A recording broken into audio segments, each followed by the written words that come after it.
Breaking చూస్తున్నాం. మాజీ మంత్రి మల్లారెడ్డికి షాకుల మీద షాకులు తగులుతున్నాయి. హైకోర్టులోనూ మల్లారెడ్డికి ఎదురు దెబ్బ తగిలింది. జీడిమెట్లలోని 2.5 ఎకరాల స్థల వివాదంపై ఉపశమన ఆదేశాలు ఇచ్చేందుకు హైకోర్టు నిరాకరించింది. జీడిమెట్లలోని సర్వే నంబర్ 82, 83లోని స్థల వివాదంలో మల్లారెడ్డి ఆయన అల్లుడు రాజశేఖర రెడ్డిపై కేసు నమోదైంది. తమ ఆధీనంలో ఉన్న భూమిలో జోక్యం చేసుకోకుండా పోలీసులకు, తహసీల్దార్కు ఆదేశాలు ఇవ్వాలంటూ హైకోర్టులో పిటిషన్ వేశారు మల్లారెడ్డి ఆయన కుటుంబం.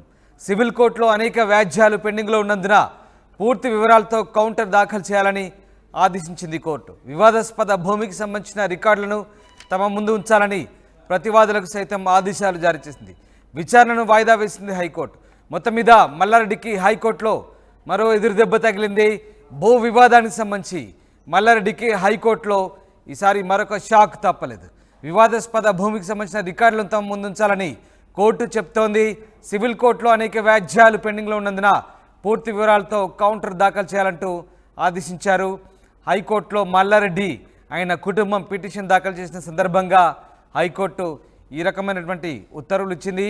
జీడిమెట్లలోని 2.5 ఎకరాల స్థల వివాదంపై ఉపశమన ఆదేశాలు ఇచ్చేందుకైతే హైకోర్టు నిరాకరించింది. మధు జాయిన్ అవుతున్నారు. మధు, హైకోర్టులో మరొకసారి మల్లారెడ్డికి ఎదురుదెబ్బ తగిలింది. జీడిమెట్ల స్థలానికి సంబంధించి ఆయనకు హైకోర్టు స్టే ఇచ్చేందుకు నిరాకరించినట్టుగా తెలుసు. దీనికి సంబంధించిన అప్డేట్స్ ఏంటి? ఎగ్జాక్ట్లీ మల్లారెడ్డి పిటిషన్ లో పేర్కొన్నారు, ప్రస్తుతం మేము మా అధీనంలో ఉంది భూమి. ఆ భూమిలోకి మే 18న కొద్దిమంది శ్రీనివాస్ రెడ్డి అండ్ తన పార్ట్నర్స్ కొంతమంది అంతా అర్ధరాత్రి పూట చొచ్చుకొని వచ్చారు, లోపలికి చూడబడి వచ్చారు. అక్కడ ఉన్నటువంటి షెడ్స్ అన్ని కూల్ చేశారు. వారిని భూమిలోకి రాకుండా స్టే ఇవ్వాలంటూ కోరారు మల్లారెడ్డి. కానీ దీనికి సంబంధించి హైకోర్టు దీనికి సంబంధించినటువంటి ధర్మాసనం జస్టిస్ అనిల్ కుమార్ చూకట్టి ధర్మాసనం విచారించింది. దాంట్లో చాలా స్పష్టంగా పేర్కొంది, ఈ ల్యాండ్ కి సంబంధించి వివాదాస్పదకు సంబంధించినటువంటి భూమి ఏదైతే 82, 83కి సంబంధించినటువంటి సర్వే నెంబర్లు ఉన్నాయో వాటికి సంబంధించినటువంటి భూముల్లో వాటికి సంబంధించినటువంటి డాక్యుమెంట్స్ అన్ని కూడా కోర్టు ముందుంచాలంటూ, అంటే క్రయ విక్రయాలు ఎవరు ఎప్పుడు కొనుగోలు చేశారు, ఆ వివాదం ఏంటి అనేటువంటి దానిపైన పూర్తి వివరాలు ఇవ్వాలనేటువంటిది కోరింది. అయితే ఈ అఫిడవిట్ లో కౌంటర్ అఫిడవిట్ లో దాఖలు చేయాలనేటువంటి కూడా అధికారులను ఆదేశిస్తూ విచారణ కూడా వాయిదా వేసింది. వారం రోజుల పాటు విచారణ వాయిదా వేసింది. మనం చూస్తా ఉన్నాం, గత కొంతకాలం నుంచి పేట్ బషీరాబాద్ సుచిత్ర సర్కిల్ లో బ్యాక్ సైడ్ లో ఉన్నటువంటి 2.5 ఎకరాలకు సంబంధించినటువంటి భూ వివాదం కొనసాగుతా ఉంది. ఇది మాది అంటూ కొంతమంది వచ్చారు, కానీ మొదటి నుంచి మా అధీనంలో ఉంది, మేము కొనుగోలు చేశాము 2011లో అనేటువంటిది మల్లారెడ్డి చెప్తా ఉన్నారు. అంతకుముందుకు వాళ్ళు కొనుగోలు చేస్తామనేటువంటిది వాళ్ళు చెప్తా ఉన్నారు.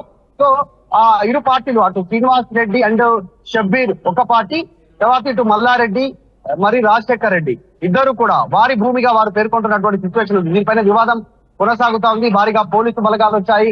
ప్రస్తుతం మల్లారెడ్డి పైన పేట్ బషీరాబాద్ పోలీస్ స్టేషన్ లో కేసు నమోదైంది. సో వీటన్నిటి నేపథ్యంలో వివాదం కొనసాగుతా ఉంది. హైకోర్టు ఆదేశించినటువంటి మల్లారెడ్డికి చుక్కెదురైంది. ప్రస్తుతం వారం రోజులు దీనికి సంబంధించినటువంటి అంశం పైన వాయిదా వేస్తూ తీర్మానం చేసింది. త్వరలోనే దీనికి సంబంధించిన అన్ని డాక్యుమెంట్స్ కోర్టు ముందు ఉంచాలి అనేటువంటిది. తర్వాత ఈ వివాదాస్పదమైన భూ పైన ఇమ్మీడియట్లీ చర్య తీసుకోవడానికి కూడా సిద్ధంగా లేదు. వివాదంలో ఉంది కాబట్టి ఎవరికి అనుకూలంగా కోర్టు వ్యవహరించడానికి సిద్ధంగా లేదు. డాక్యుమెంట్స్ అడుగుతా ఉన్నారు. డాక్యుమెంట్స్ వచ్చిన తర్వాత పూర్తి స్థాయిలో విచారించిన తర్వాత వారం తర్వాత దీనిపైన కోర్టు డిసిషన్ తీసుకునేటువంటి అవకాశం ఉంది.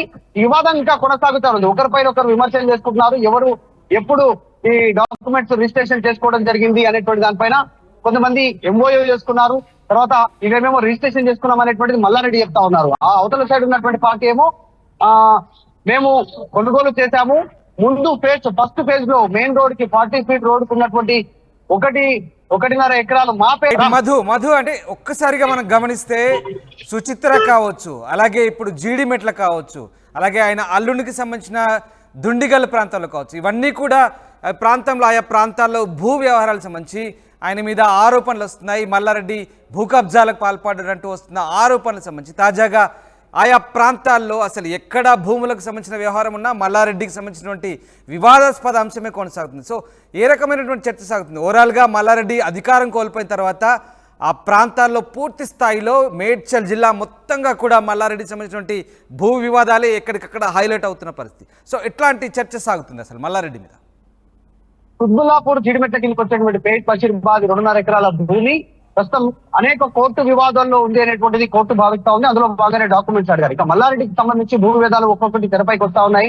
ప్రస్తుతం ఇది తమ ఆధీనంలో ఉంది అనేటువంటిది మల్లారెడ్డి క్లెయిమ్ చేస్తా ఉన్నారు. మా ఆధీనంలో ఉంది, కొన్ని సంవత్సరాల నుంచి ప్రహారీ గోడ గానీ లోపల ఆల్రెడీ మేము రెంట్కి ఇచ్చాము, ఆటోలకి, తర్వాత ఇతరత్రకు సంబంధించినటువంటి కార్యక్రమాలు సాగుతున్నాయి, ట్యాక్స్ కడతా ఉన్నాము, తర్వాత కరెంటు బిల్లు పే చేస్తా ఉన్నాం, దానికి సంబంధించినటువంటి అన్ని గవర్నమెంట్ ట్యాక్స్ పే చేస్తా ఉన్నాము.